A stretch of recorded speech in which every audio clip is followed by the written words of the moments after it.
আজকে সারাদিনটা যেন আমার কাছে একটা লেজি ডে। সকাল থেকে কিছুই ভালো লাগছে না। তো যাই হোক, সকাল সকাল কিছু জিনিসপত্র আনাবার ছিল, বিগ বাস্কেট থেকে আনিয়ে নিলাম। আর আমার জানো তো প্রায়শই একটা ভুল হচ্ছে, যখনই আমি বিগ বাস্কেট থেকে অর্ডার করছি, আমার দুটো লোকেশন অ্যাড করা থাকে।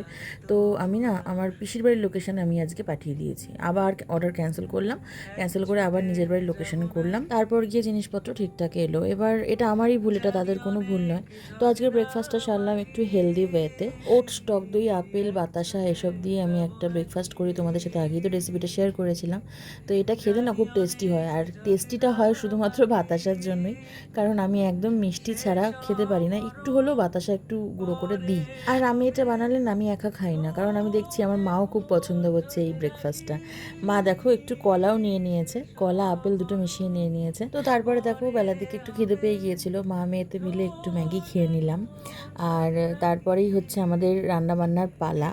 মা রান্না করছে আজকে চিংড়ি মাছ দিয়ে পটল কুমড়ো দিয়ে একটা তরকারি।